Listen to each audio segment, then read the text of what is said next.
Kurt for introducing us a couple of years ago now, right? Into this possibility. So it's nice to link up locally, especially when there's so many connections between us and the prairie, actually.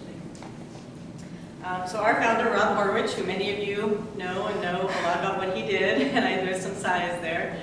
We miss him, and we did our first donor trip to Belize, our first project site, and Barry was working with Rob back in Belize in the 80s on his master's.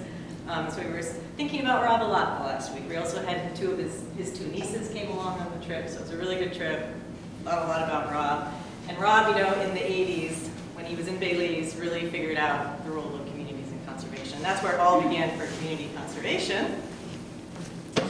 And as many of you know or may not know, how many projects he influenced around here in different ways. I begin slowly to collect stories as I meet with people. So if you have a story of exactly how Rob participated in one of these, he had different roles, like in the Sauk Prairie Alliance, or what was it called then? It was the Community Conservation Coalition for the Sauk Prairie. And so in that, he like videotaped every single meeting, and there's now an archive of every meeting that took place, right? So there's different stories about what roles he played, but he was always a champion, right? I have gotten that out. I'm always there at the meetings championing things, so. And then Kurt shared this photo with me, so there's proof that Rob was back there in that time. Where is that taken? Interrupt you? Where is it taken? Yeah. The old stairs of our hall recently renewed. Oh, Thank wow. I think that was the first board meeting. Okay. And even sent me the agenda, I think, from the first meeting. Was that the first meeting you sent me? There was an agenda with everyone's name listed. And then just to give credit to Kurt again for highlighting, for me anyway, the role of Coon Creek watershed projects. How we've had community conservation in Wisconsin for a long time, and Kurt has a great quote there. The solution today is the same as it was 90 years ago, locally led conservation, right? So we've known about this for a long time. And I have quotes from people in India back 100 years ago who say the same thing about communities and the role they should play, right? But how we actually really implement that and get it going everywhere is maybe the harder thing to do. Just to tell you a little bit about myself and my own background. So I started off as a Peace Corps volunteer in Nepal in 1991 when community forestry first came to Nepal. So that obviously was, in terms of policies and actually communities hearing about it and starting their own community forest groups. So that made a huge impression on me at the time in terms of how excited communities are to have control over their own forests and be able to manage and, you know, for the values that they have and the ways they want to conserve it. Very formative. And then, as Grace mentioned, I went on to get a PhD, focusing a lot on community attitudes and values. What do people think in these communities? Why are they motivated to do conservation?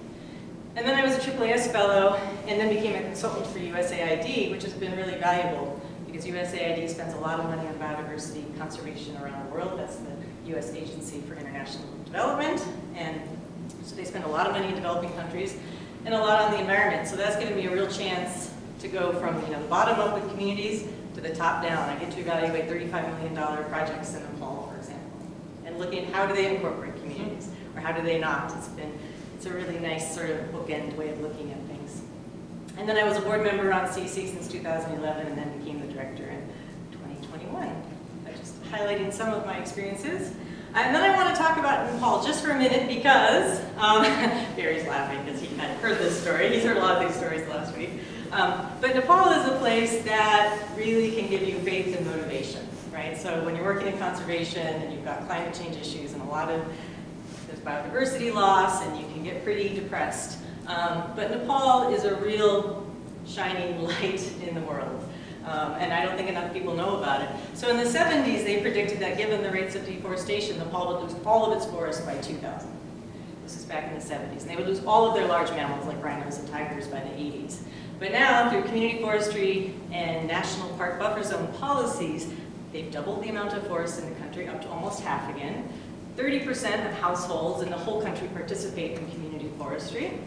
And they protect about 30% of the forests in the country. So this is a picture from like the early 90s, and then this is more recently, like 2020, and you can see that it's greener down here. Zero poaching of rhino in the national parks for a few years now. They've been very successful at reducing poaching of rhinos and tigers, and they're one of the few countries that doubled their tigers. WWF had that double the tiger population, and Nepal is one of the few successful ones to do that.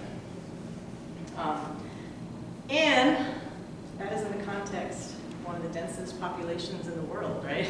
So I love this figure. It's showing you population densities by square kilometer around the world, right? So this is India and South Asia. Here's China, and then here's India, skew. And this is the Himalayan area. Again, look at the numbers of people. So we often think that when there's a lot of people, you're not going to have much environment, right? You have a lot of consumption, not much conservation. And I think Nepal and parts of Asia with its huge densities, but very successful conservation, show you that that's not always true. That conservation is about people managing their resources and wanting to conserve them. And Nepal is an example of that, even in these huge. In Africa, there's not enough people to do conservation, right? Well, large areas, it's easy for poachers to get in, there's no one to stop them, right? But in Nepal and Asia, it's pretty hard to move around as a poacher. So the communities are helping be very successful. But I like to point out it's all a matter of perspective. So if I look back to the 70s, the glass is definitely half full. They've done so many amazing things, so many accomplishments. But when I'm actually there doing workshops or working on our projects, there's still all these problems. And it's the same problems you always have, right? Equitable distribution of benefits to everybody. Figuring out, who's the poorest of the poor? Are they getting the resources they need, or have we locked it away too much? Is the government supporting the communities? Is the government trying to take power away from the communities, right? So it's the same, there's always issues that have to be dealt with. That's why this historical perspective, as Kurt, I'm sure will attest, is really, really helpful in these situations. Okay, so just to briefly talk about, we're talking about what is community conservation. What is it? And most simply, it's just communities conserving biodiversity, which is actually amazingly hard. If you look at most NGOs talk about communities, community conservation, WWF, TNC, they'll all say they're doing it. But often if you look in more detail, it's about convincing people to conserve their biodiversity or providing benefits to them so that they will be convinced. And that's not really community conservation. That's like community adjacent conservation, right? And so community conservation is really about communities doing the conservation, right? Which means having, and you can think about the Sauk Prairie in this way, right? You have to have some form of tenure or ownership over a piece of land, right? There has to be some kind of boundaries for the community to be doing conservation. And they need to be making the rules. They need to be participating. Enough members of the community so that they buy into it and want to help enforce them. And then the community needs to be involved in doing the monitoring and enforcing of those rules, right? These are the three key pieces, which come out of Elinor Ostrom's work. If any of you heard of Elinor Ostrom, right? The first woman to win the economics Nobel Prize. And this was a lot of this is based on her work and the principles she found in terms of communities doing natural resource management.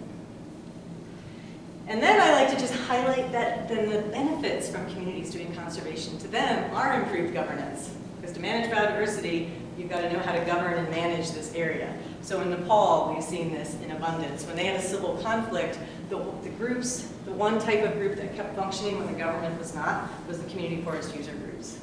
They're the ones who were distributing resources and helping to manage what was happening in the villages, because they had that governance built into what they were doing for the forests. You also get healthier communities, right? You get better air, better water, better farming if you've got good natural resources around you. And from that then comes more sustainable livelihoods, right? Often community conservation projects start with sustainable livelihoods, but you can't really start there. That's an end result that comes after conservation. And communities are good conservationists, and there's a ton of literature that shows this, how community managed areas are as effective or more effective than protected areas, and that if we combine traditional protected areas, we do need them to some extent managed maybe slightly differently than they are now, but if we combine those with community conserved areas, we could easily get to the UN Convention on Biological Diversity's target of 30% around the globe protected, or even the global deal for nature of 50%. And that's because indigenous peoples and local communities are already kind of de facto, conserving a lot of the world. So you'll see all these numbers. There's a whole ton of articles that have come out recently. This one is like more than 30% of the earth is already conserved through what we call IPLCs, indigenous peoples and local communities. There's another stat that says 80% of the world's biodiversity is in these areas and is being, conserved by local communities. So the sky's the limit if we could just give people the tenure and the ability to make the rules and to manage them. And And then I just want to talk about, so why are they so good at it? Why are they able to conserve? And it's because of the positive and diverse values they hold. And so this is really where my heart is and where I started in terms of my own research and PhD, was looking at, how are people motivated, and who's motivated how, and why do they care? And overall, I just want to highlight that, first of all, we undervalue the conservation values in communities. We as outsiders, or NGO people, or people who think we don't know anything about those communities, we undervalue the conservation values they have, and we also underestimate the diversity. Because if you think about your own community, they're heterogeneous, right? We don't all have, even in this room, if I said why you've all been to Sauk, you probably all have ideas of why you like it. That's probably going to be different for each of you. You may even have some problems with Sauk, some things you don't like about how it was managed or the history of the decisions that were made, right? You're not all going to agree on everything, even though hopefully you all agree that it's good that it's there. And the same thing happens in any community around the world. And then just to highlight, so what are people's attitudes towards the environment? And more recently, I did a review study looking just at protected areas, which should be the place where people are the most negative, right? Because a protected area is like a national park, where they don't co-manage, they don't get to go in, there's fines and fences approaches. So I reviewed all the studies I could find where people said where they asked people, what's your attitude towards this protected area of communities that live near it? So I found 83 studies that described attitudes towards 132 protected areas. And on average, 73% of all those people around all those protected areas said they liked it. Overall, their attitude was positive. And that's pretty amazing. This is an area where they could be fined, killed, raped, arrested, right? Bad things can happen around protected areas because it's usually a hard fence, right? So if there's enough guards to keep them out, bad things are happening. If there's not enough guards, they can still go in and have, some kind of usually illegal access. But this should be the most negative, and there's still 73% of people overall are saying they like it. And if we look at, how many, in 84% of those areas, more than half said they liked it, right? So just predominantly people are like, yeah, I like the protected area. And then I did a further review to say, well, what things were captured? What were the reasons for those attitudes? And this is like in all my own research, like this is a review, right? But this matches all my own research in particular protected areas and countries in terms of, there's a diversity of direct benefits, and the primary one, in 81% of these areas, people said conservation and biodiversity and regulating services were a reason that they liked the area. And then of course resource extraction is also one of the direct benefits, recreation, aesthetic benefits. 20% of the areas are mentioning that. So I think we undervalue that in a lot of these communities too. They appreciate their environment just because they think they like it. It's pretty, they like to go for picnics, they like to go walking in it if they can. In a few areas there's cultural benefits because there might be temples or one area there was a cemetery inside the protected area, so people like to be able to go visit there, the cemetery where the relatives were buried. And of course there's indirect benefits, like from the management of the protected area, they might get some development programs and employment and income benefits. And you expect these to be high because most of these protected areas, if they bothered to do a study, it's an area where there's a lot of projects and a lot of work going on with the community, so that was pretty high. And then the problems, limitations on extraction and use, wildlife conflicts, land loss, and agricultural. So you can see people are positive and negative, right? There's a lot happening. But predominantly, people will say they like the protected area, and a lot of them recognize if the government didn't protect it in some way, shape, or form, it might not be there at all. We might not have those wildlife for our children to see. We might not have those forests, right? And then looking at my own research, kind of summarizing, what predicts these positive attitudes, and doing logistic regression and doing statistical analyses from all the surveys I've done, the basic message is what predicts attitude is people's perception of those conservation and ecosystem service benefits, right? And then what are those? And this is just a pretty short list, right? Because people, in the studies I do, people are giving qualitative answers, whatever they want to say, and I'm capturing that into a category. So conservation of forests and wildlife, elephants or tigers or whatever. It protects natural heritage and enough resources. It gives us a clean environment. We get good rainfall, fresh air, right? All the things that you would expect people to like from their environment.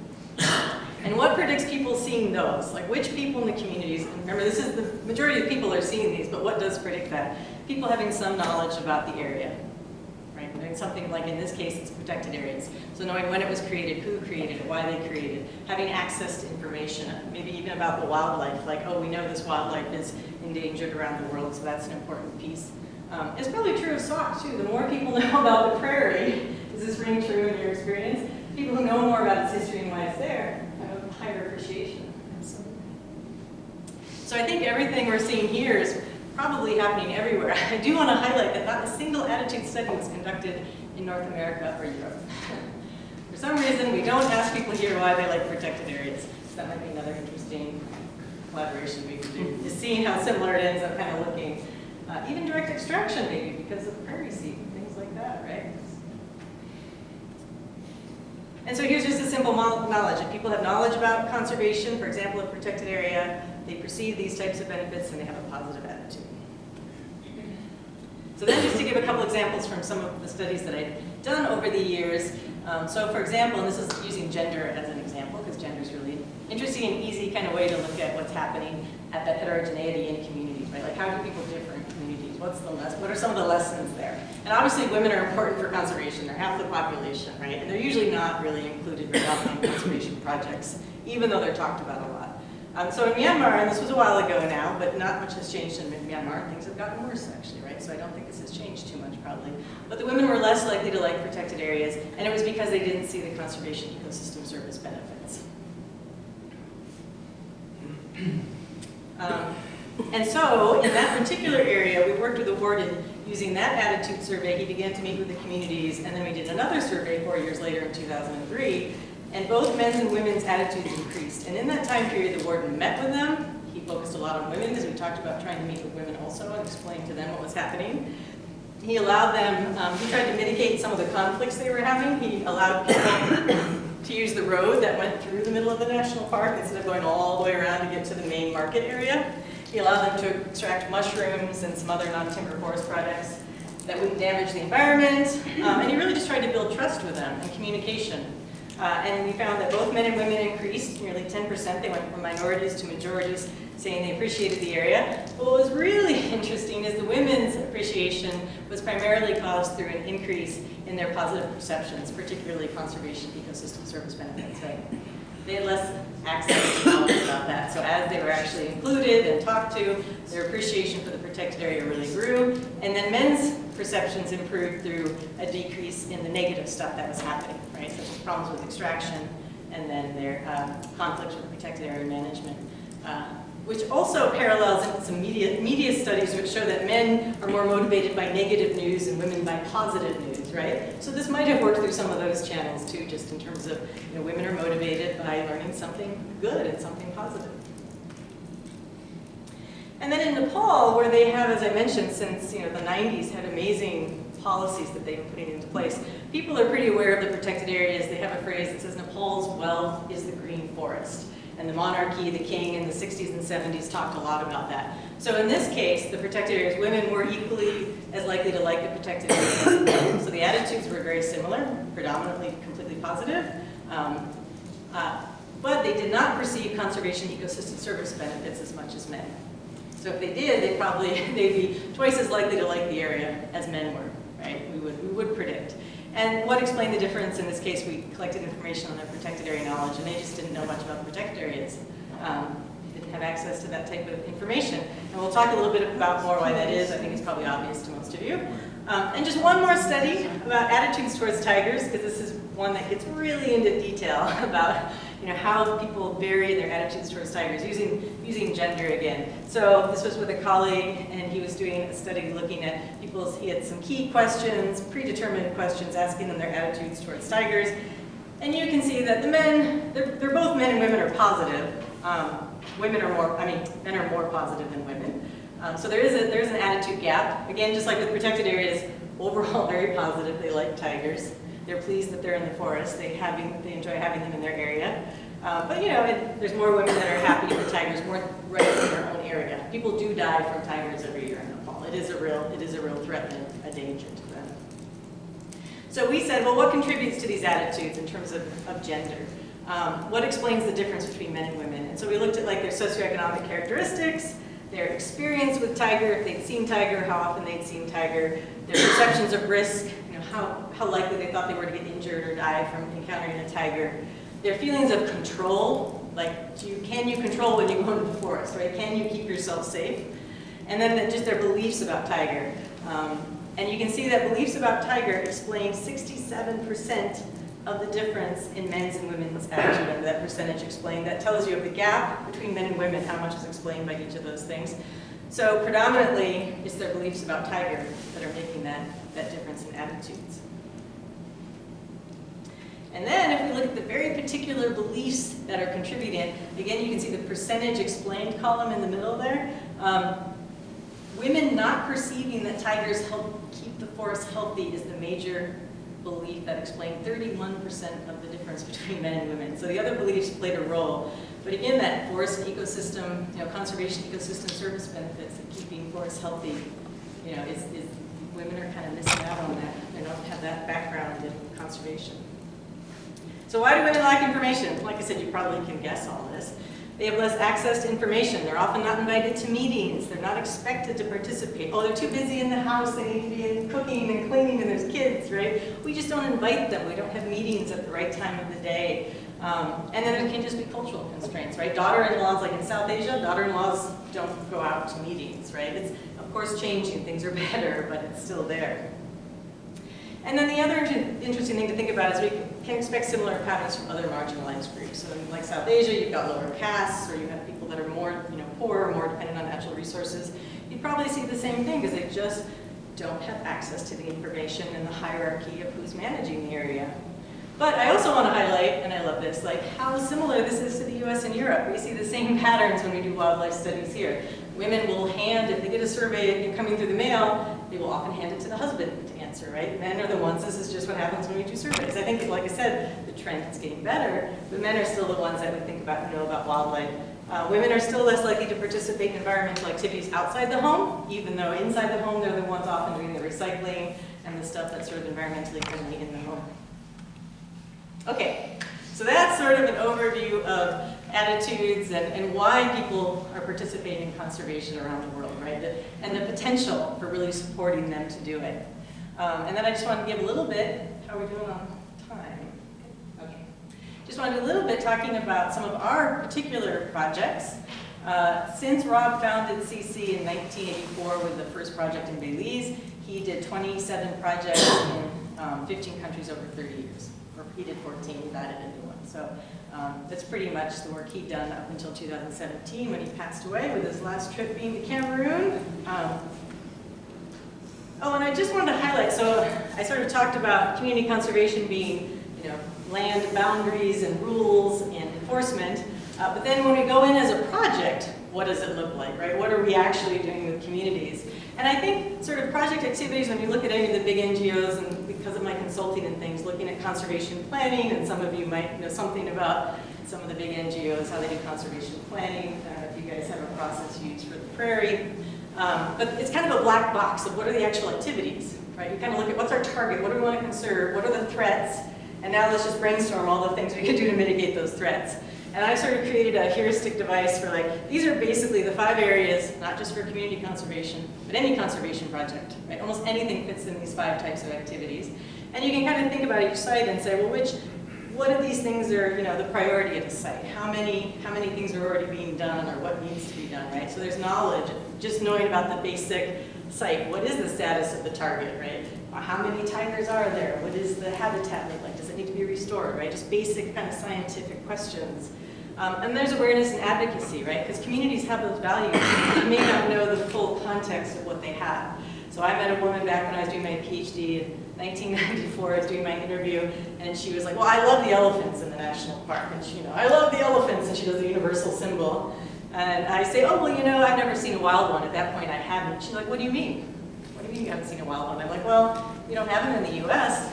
You don't? She's like, really? So she appreciated them, but she didn't really, people don't know, if it's in their backyard, how do they know it's not in everybody's backyard often? So there is a big role for, I wouldn't say convincing people, or educating and filling their heads with our knowledge, but there is a role for giving them access to information, right? Like when we talked about the women, making sure they're involved and they have access to the critical information. And from that, you get your advocacy and your constituencies that lobby. So those communities can lobby for themselves, right? They have the awareness to advocate for what they want. And then there's capacity building. So those communities need the capacity to conserve the target, right? How do they do the monitoring? What is the status of the species? Do they have the tools and the skills to do the management and the governance, right? It's hard to do governance and get participation. And you need policy and planning, good policies in place. So the countries where there are the good policies supporting communities, our work is so much easier than countries where it's not, and you'll see some of that come out in the project descriptions. And then that should culminate in direct action, right? Which is sort of the boundaries, the rules, and the monitoring enforcement. So you actually need governance and management of a bounded place, and all those other 4 things contribute. And here's just another way to think about it in terms of the policies and the management are the 2 critical pieces to really make it happen. Because if you didn't have a policy that allowed you to set the area aside, the government could just take it away from those communities, right? So there need to be some decent policies. And then the other 3 strategies are more capacity building, knowledge, and those are supporting for the primary. So that's how I think about the projects. I want to talk a little bit just about our two of our most well-known and successful projects of the 80s, the Community Baboon Sanctuary. And I would say they're successful because in the baboon sanctuary case, they have increased from baboons from 800 to, was it 5,000 today?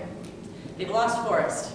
So if you measure in terms of riparian forest, they've lost a little bit of the battle, but the monkey species are going up because they don't mind secondary habitat, so they're doing okay. And that program, the community's been doing it since the 1980s. The women took it over in about 1999 and kept it going, and they're going strong under difficult situations.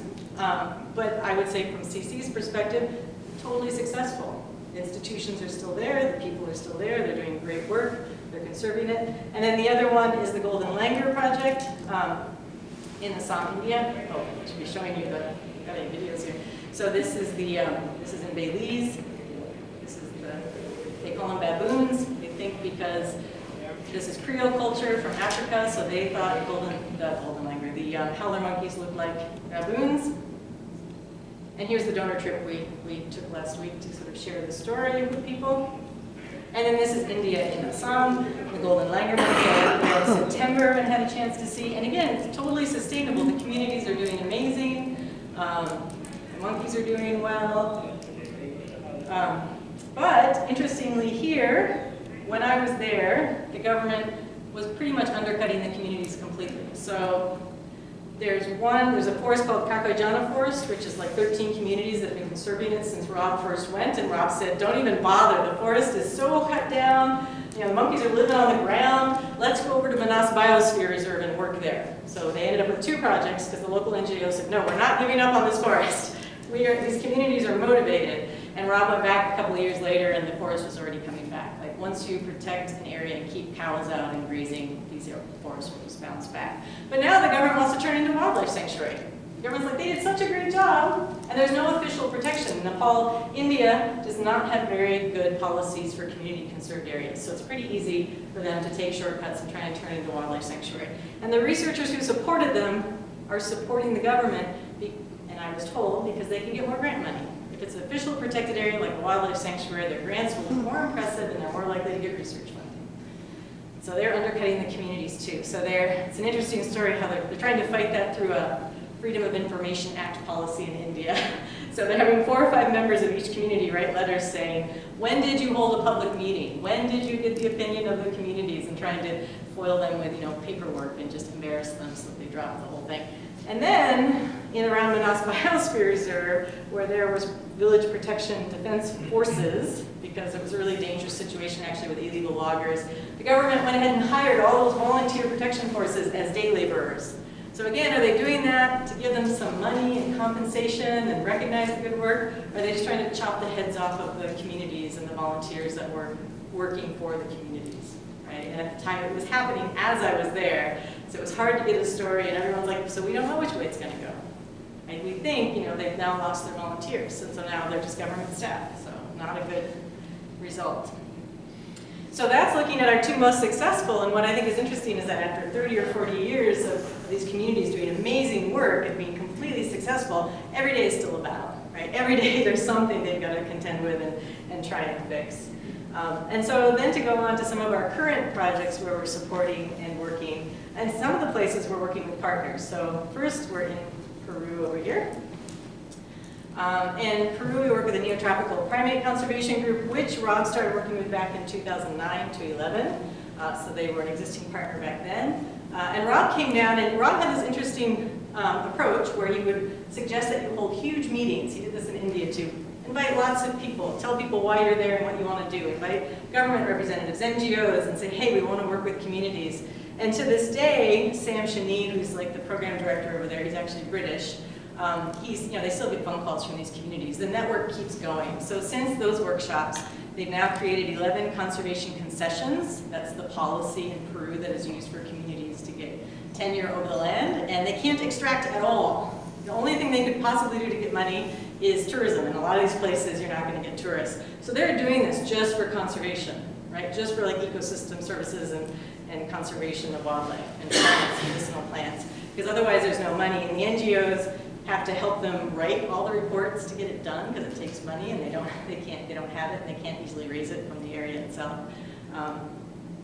Let's see what was it? Oh, and then do the renewals and things for it. And then so they've done 11. They're working on 4 new ones, and they work a lot with primates, hence their name. So they've protected almost 500,000 hectares of forest and 16 primate species to date, and are still expanding. Yo me enteré de la noticia de las áreas de conservación y me gusta bastante la naturaleza. Me emocioné y a mi esposo le dije no, creo que sí o sí lo vamos a hacer realidad. Dice, me voy a conversar con el profesor y le digo, profesor, ¿cómo va la gestión? Y me dice, no hay personal, hija, me dice, pero sigue en pie la idea, sí, me dice, no te preocupes, yo pongo el personal y sé que lo vamos a lograr. Y tú todos los años. Y deseamos a invitar a la gente, como yo tengo ahí una cocinería, llegaron a comer, yo les hablaba del medio ambiente y agua y todo. Hicimos una comisión y nos fuimos, de mujeres nos fuimos yo con mi hermana, y con la emoción que teníamos que llegar a la zona, era poco lo que habíamos sacrificado nuestra caminata, lluvias pero fue maravilloso llegar a Río. Y yo me siento orgullosa de cuidar esa montaña, porque es lo poco que queda de acá de Sauk Prairie. Ir arriba, encontrar con la naturaleza realmente original, te emociona más. Y como también nosotros en grupo hemos unido las fuerzas y estamos ahí pendientes, no solamente para quien está con nosotros, el sacrificio es único, pero es para el futuro del mañana y de muchos mañanas. So she's one of the women who got the protected area started, and logging concession was going to come in, and it's quite far away, so this is not a highly dense, South America is not very densely populated, so this area, they'd never been there before. They were, someone raised their awareness that they could have this as a concession. And when you go talk to someone in community, there's people like that everywhere. You probably heard almost the exact same thing in Sauk at different points in time, right? Like why people are motivated and why they wanted to do it. And this is just some video showing you a couple of the other sites in Peru. This is one where it's 16 farmers who have fields around that hill, and they want to protect it because outsiders are coming in and trying to get some land tenure for agriculture if they cut the trees, and they want to protect it for water, for the San Martin titi monkey, which is critically endangered, for better climate, so that, and just they don't have like strangers coming in and living in the middle of where they are. So they are working on the paperwork for them right now. There's baby. So they also, NPC always has researchers out, so there are researchers out following these guys around for a long time, looking at how many there are. And then just some other photos. This is not greatly least concern in terms of IUCN Red List, but saddleback tamarin, and then you even saw porcupine in the little bit that we were there. This was from last January. And a second site in quite far away from that first site, and from where like a 4 or 5 hour drive. So there was one site that NPC worked on about 10 years ago, and they again were protecting the hillsides, and their fields are below it, and then down in the valley there's a town, and so they all rely on these mountains and these hills for their water. And so NPC had helped this one community get a concession going, and again, it's partly to keep outsiders out, so you can actually manage it and keep it as a good, healthy forest, right? So that you can get water for your fields and protect endangered species that were in there. They also have monkeys in there, other species. And And this is Nestor, the director of NPC on the far right, and he's talking to the people from that particular group. And Nestor got really excited because when we got there, this group said, and by the way, there are 4 or 5 other communities that would also like to start their own concessions. And this is something Rob talked about a lot, was conservation contagion. If you work with one group, then the other groups around them learn what they're doing, and they want to do the same thing, right? They want tenure, they want to manage the land around them, right? They want to have a say in their natural resources. And so they're working on all those communities now together, right? It's much more efficient too to do 4 or 5 at a time. Because I keep saying conservation is paperwork. Half of conservation is just paperwork, right? Doing the reports and the things you have to do to register and get them set up. So now we'll go to Cameroon, and Dennis down here in the striped shirt is actually the wildlife biologist for the largest First Nations area in Canada, up in Nunavut. So he's from Cameroon, has his PhD in wildlife biology, but he's also he worked with Rob before Rob passed away, and has started his own NGO now called Community-Based Biosynergy Management. He did a similar thing like Rob always suggested, have a big meeting. So 2 years ago, right when COVID was somewhere in the middle of COVID, I guess, because we're wearing masks. He had a big meeting in Yaoundé, the capital, inviting NGOs, government people, some local community people that he was in contact with, and brought up the issue. There is community forestry in Cameroon, but it's all about valuable timber, and it only occurs down in the southeast of the country where there is valuable timber.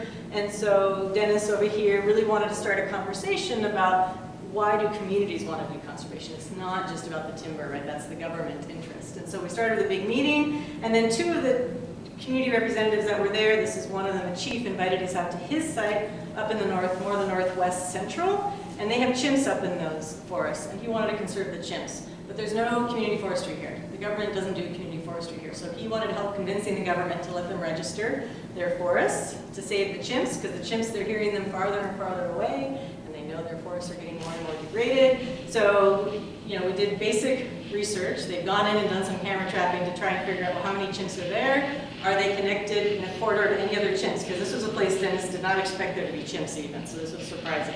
And if they're an isolated population, Dennis says he doesn't care, he would still try and help them conserve them, right? Because this community is so interested in doing this. And again, they had outsiders coming over the border from Nigeria that set fires, that contribute to the forest degradation. So again, getting tenure and being able to control that habitat and that forest would allow them to conserve the chimps and their own natural resources. This is the chief over here, and this is his traditional, like, the chief's hut. And you can see hunting is quite important there.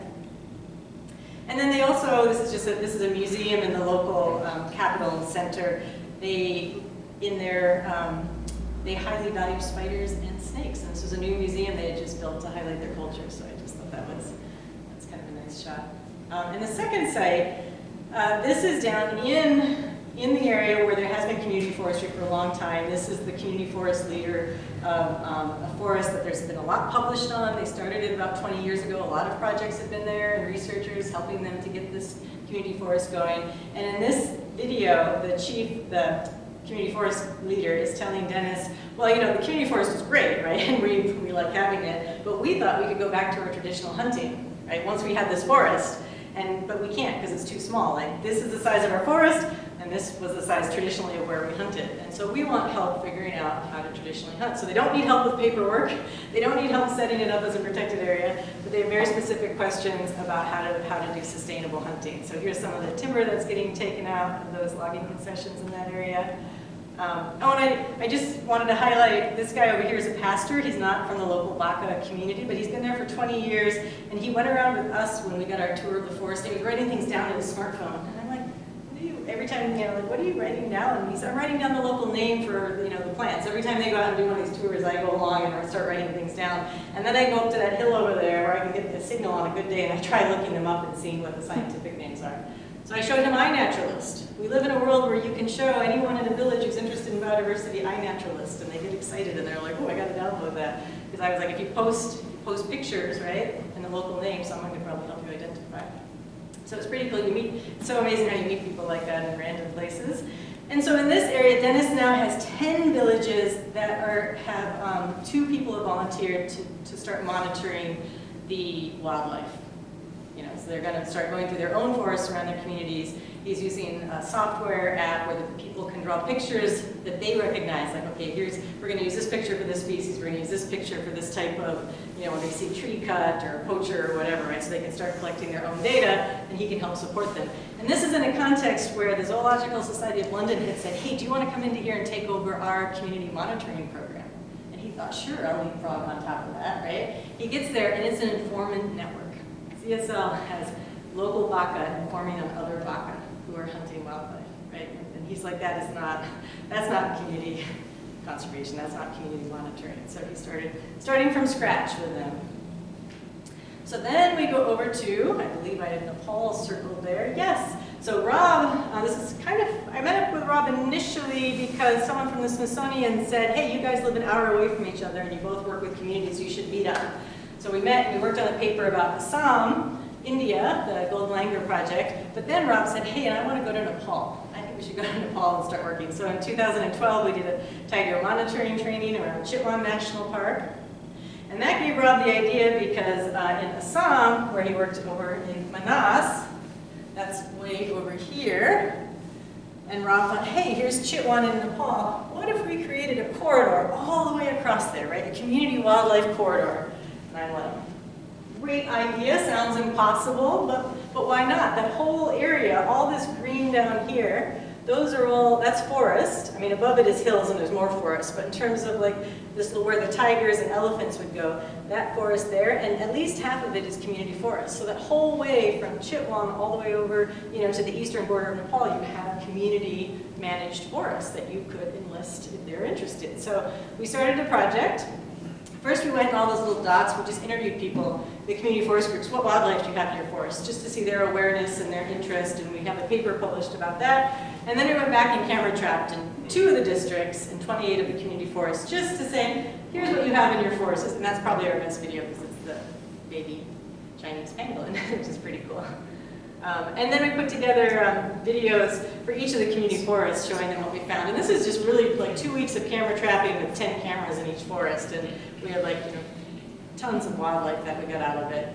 And so communities were pretty excited, but and there we are showing them their videos, one of the community forests, their videos. But what came out of it was they said, well, this is awesome, and we do want to conserve our wildlife, but we have a problem with poachers. Right, so we have local community people are coming in and poaching deer and then selling it to the elite and the local markets. And it's not something anyone studies in Nepal, right? Everyone's worried about tigers and rhinos. They're not thinking about what's the prey base outside of protected areas, like what's happening to the deer.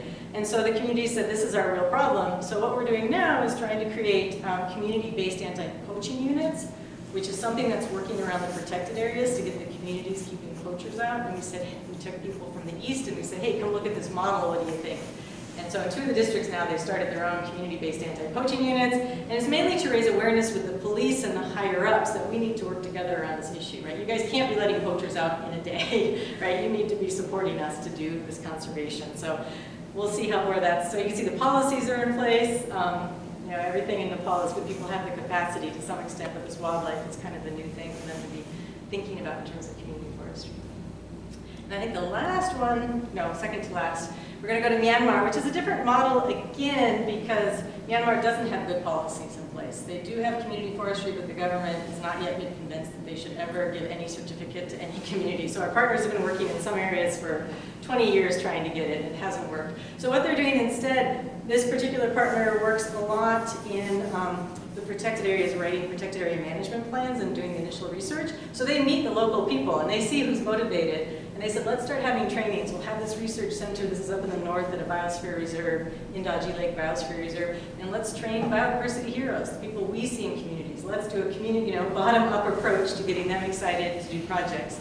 So they brought people from all, protected areas all around the country. I think they've had 4 trainings now. Annual trainings have declined since the military conflict picked up again, so it's been pretty bad 2 or 3 years for them. But they did train a whole bunch of people before that, and now they've actually managed to start working with the Naga communities up in the Northwest. So a couple of Naga representatives came to one of the trainings and they said, hey, why don't you come up to us? We have a lot of communities that want this training. And so they managed, once they waited for the roads to stop getting blown up and people to, kill people along the road, they made it up there for 2 trainings now. And actually WWF is starting to support them because none of, no one can work in Myanmar right now. So even WWF, which has Apache record with communities, has decided the only way to work in Myanmar right now is with this kind of small NGO in these communities, right? So now they're supporting them. Okay, the last one for tonight is going to be in Malaysia. This is a traditional road in Malaysia, although more and more roads are going in all the time. So this is in Sarawak in Borneo. And this was a project the Smithsonian started about 4 or 5 years ago as a student's master's project from the University of Wisconsin. And she came to me right before COVID started, maybe I met her a year before, and said, hey, I would like to turn this camera trapping in a national park project where I hired local community people. I'd like to keep working with them. I feel really committed to these communities, 2 longhouses that I've been hiring, and I would like to turn into a community conservation project. Because they're saying things like orangutans aren't coming as close to their village, the hornbills are decreasing. So she saw potential, but we have to turn this from a, we're paying you to check camera traps into a community-based project. And in Malaysia, the policies, they talk a lot about indigenous peoples, right? You've maybe even read, there's some famous books, but the policies aren't there to support them. So they showed us maps, and this is Olivia there showing them. The first thing we did was just show them her data, like her camera trapping videos, because she hadn't really shared with the communities, right? Because it was like her own project out in the protected area. So the policies don't seem to be there. So even though they talk about it and everyone has traditional rights, they have maps, they showed us maps the government had drawn, and they don't know why the borders are where they are. We're like, they didn't take us out with them, we don't know why the border's here, and we don't know what it means. So what they end up doing to protect their land now is just stand on a road to try and keep loggers from coming into it illegally, right, just with their bodies. And so this is a very confusing place to figure out how does the community get a boundary that anyone actually recognizes and will allow them to make, can they make rules around it? It's been a very complex policy place. And one thing Olivia said is, and I also want to include the women, because I only ever hired the men and they rotated in terms of helping me and getting paid, but I was afraid to ask the women because they're so busy, they've got all these responsibilities, and I said, but all you can do is ask the women, right? Like even books in the US like Lean In and stuff, it's kind of like you can't assume a woman doesn't want a promotion because she's got kids, right? You have to ask her. So we asked the women, hey, would you like to learn camera trapping? And they're like, yes, why didn't you ask us 2 years ago? We would have loved to learn it when the men did. And so we did an impromptu camera trap training for them. And they were interested both just in the learning and also being part of the rotation, right? They would love to also be a part of the program if it was going to continue. And so here they are learning how to set up the camera. And the other thing is the kids come out. So most of these kids are away at boarding school, but the weekend when we did this, some of the kids were there, and then the kids come out and do, and they're all taking photos on their smartphones. So I can only hope they all went back. There's no internet in the village, but I'm hoping they all, they will, or they could go back if they're involved in a project and post about what they're doing, right? So the power of social media, even in a small village. So in terms of, so I've given you kind of a tour, a whirlwind tour of a lot of things. Currently, CC is focused on supporting communities. One of our strategic goals, strategic plan goals, is to directly support communities like I was just describing. Right? So we are directly supporting communities to get their conservation areas, to up their capacity to do the conservation, conserve wildlife. We're also trying to create a partner network because Rob did all these amazing projects, but he never connected the people he was working with or the NGOs. So we've been trying to figure out how to do that. Saturday morning Zoom meetings, right? And figuring out how do we create a network and really start supporting each other. And so that's been really fun. And hopefully now that COVID is ending, maybe we can actually see each other and get together as a group sometime. And then also offering online courses and workshops. And I've done a lot of this in Nepal, trying to develop them. We did a couple online with our partners and the staff of theirs who wanted to take it. And then in Nepal, I've been running workshops also, because there's a real demand, for young people who want to be conservationists, and they're on the, a lot of them are on the biological side, right? The social scientists actually want to study social stuff. They're not, they don't really want to conserve biodiversity often. So there seems to be a whole group of people who are the conservationists, but they want to learn how to work with communities. And so we've had a really good turnout from young people. So we're hoping to extend that model of workshops, right? Training people who want to be biologists and ecologists, but how do you talk to communities? How do you integrate them into your programs, right? How do you bring them in? And hopefully they'll be the change of the future, right? Because we're still having to convince people that communities are important for conservation, right? And a lot of the NGOs and the governments. But if we can get to them young, then they can be the ones making that argument. And what can you do? How can you get involved? Well, you can learn more at our website. We've got a lot of interesting material up there and always trying to add more. You can sign up for our newsletter and email updates on our website, or we have a sign-up list over there along with Sauk Prairie, so you can sign up for both of our stuff. Follow us on social media, share our work, get people to look at our stuff, and you can always become a donor if you want. So thank you. Thanks for inviting me, Grace. Thanks for listening today. I'll be happy to take questions. Yeah, Right. thanks. Let's go.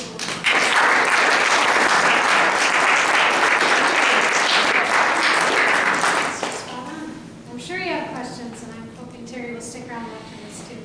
What's been the impact of global warming or climate change on the efforts of the community conservation? Yeah, I mean, just like with anywhere, it's hard. We were just talking about this before. Everywhere is seeing more variability, right? Everywhere is seeing less predictability. So I don't think it's, it's not any different than what you're seeing here probably, right? So people are just working with more stress in their everyday life with rains not coming on time or staying too long. So we're seeing it at every site, everywhere you go. People are like, yeah, things are not normal. So even just in Belize, we were trying to thread the needle in Belize between, the rains, letting the rains end so it wouldn't be wet and buggy, and then when the dry comes in and it gets too hot. And we had too much heat and too much rain all in the same week, and they're like, it's all over the place. So, so that's, you hear about it everywhere. Yeah. Yeah, I went to a talk about 10 years ago, which is pretty interesting. They were working in New England and adjacent provinces, working with communities to try to put in wildlife corridors so lynx and other creatures could cross highways under or over, and et cetera, to maintain genetic diversity. The most interesting thing about it, they showed a map. They could predict their success rate with the community based upon the voting record of that county. And they used that map to target which communities they would have the most success at. So sort of my question is, how much does that affect, I see all the projects that Rob had all over the place, and how does the local politics kind of, determine kind of where you would go and have, or was it strictly, does this need the most conservation? Well, so Rob ended up in different places for different reasons, sometimes because of the species, but he would say he never went to a community that said no. So for whatever reasons, somebody in the community, like it's not like a whole community can say yes, right? But everywhere he went, he would find people to work with. So I think it is important, and the politics in Nepal, we're seeing a huge amount of politics. I mean, everywhere, right, we're seeing more politics at locals level. Even in Belize, we were hearing the villages, they can't even bring up politics in the sanctuary, and they can't work with village councils because the village councils are too political, right? And the same thing is true in Nepal, and everyone wants to talk about your party affiliation. But I think in the end, in these areas, people are still so dependent on their environment that, well, we don't have that kind of voting data, so we can't really tell.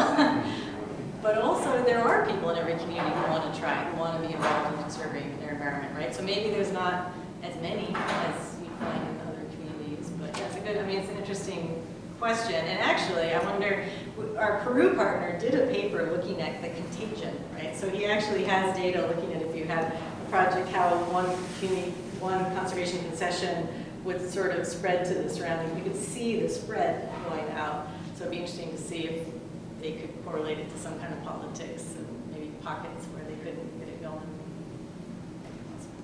Yeah. What I don't actually understand is what a community forest is. Is it different in different countries? Is it sometimes, who owns that land? Yeah. So community forestry in most countries tends to follow the same general policies. Like I think Burma basically copied Nepal's. And I don't know the whole policy history. I'm kind of interested to see if anyone's ever traced it. But they all look very similar. And it's all based on users, basically. So like a community forest will be who traditionally uses a particular forest. And it can get quite complex. You've got to go in and figure out those boundaries relative to where's the next community. And do they have like their own forest they're using? Or are these two communities actually using the same forest and we have to bring them together? So it can get pretty complicated in terms of that. But it's basically a community, and the vested interest is whatever forest they are kind of sharing and using together. And then giving them tenure over like a traditional forest that they were using. So it's government. In most cases, the government owns the land. They don't own that was it. my They have question. tenure, Okay. right? They have management tenure and co-management agreements. So usually it's a 5-year co-management agreement with the government that they have to renew every 5 years. Does that answer? Yeah, I just didn't know because like have projects in Nicaragua. It's a national park, basically, a Yeah. national wildlife refuge, but individuals own the land. So I don't know Yeah. how it is. Yeah, so these are shared resource commons. The commons, as Ostrom would say. Although in Belize is the one project that's private land. So the Belize project is, a couple hundred private landholders farming land. So that's our only project that's not in the commons. Yeah. Teri, thank you. I had no idea I had a little idea, but how broad Rob's vision went and has gone. But I just wanted to do honor to him because back in the late 80s, I was always really interested. When I moved to Spring Green in the late 70s, I loved turtles, especially ornates. And so I got involved with this Nature Conservancy with the Spring Green Preserve. And by then, we were trying to keep a secret about the presence of ornates and the other endangered reptiles because of poachers. So I don't know what it was, but I was trying to do a couple community workshops and school stuff and heard about Rob.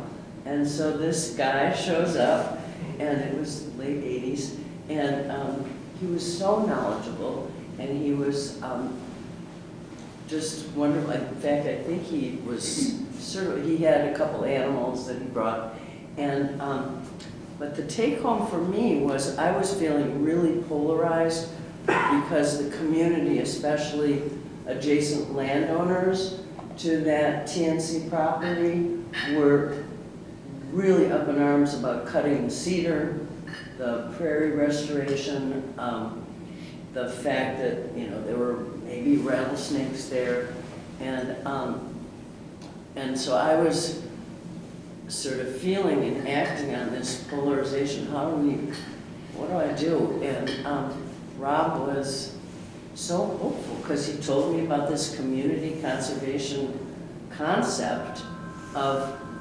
people buy into and understand and believe in and invest in what's in their backyard. And that really changed my mind because I was feeling sort of like the outsider and local people didn't understand.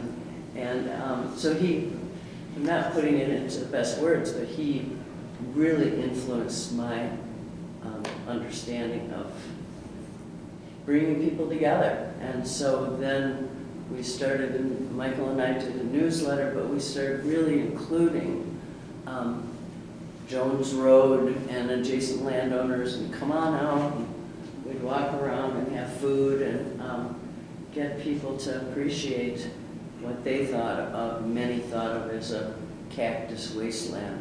And so, thanks, Rob. Yeah, thanks, Rob. And having the faith, I think that's one thing. I don't talk about faith in my talk, but you sort of have to have faith that community, there's a process, and it's not an easy one. None of these are like easy processes with these communities, and the process never ends, right? But there are people who want to learn about their environment and want to protect it, and will work for that. If they get support and policies, right? So many of these communities don't have anyone saying to them, you can do this like that woman in Peru.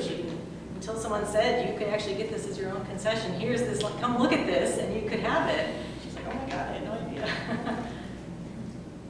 Kurt, you look like you had something. No, it just made me reflect that when Rob was working with the Crane Foundation, it was like a perfect match because Rob was bringing his skills, and there's a lot of us here with Crane Foundation connections, but Rob was bringing his unique skills, but he was also picking up from ICF's approach, which has always been about working in communities all over the world. And those of you who put in your time with the Crane Foundation, that's been a hallmark. And it's really amazing when we think of those big groups based in New York and Washington and London. Crane Foundation was doing this long before they were.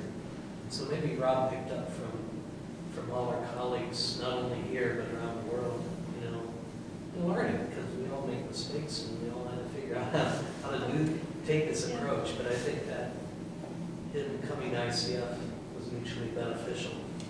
I think it's one of the challenges of community conservation is like ICF doesn't tout that. You don't see it on their website necessarily. When I talk to, you know, like I even applied for a position there, but I applied for like director of education. Jeff was like, come, this was, you know, 20 years ago.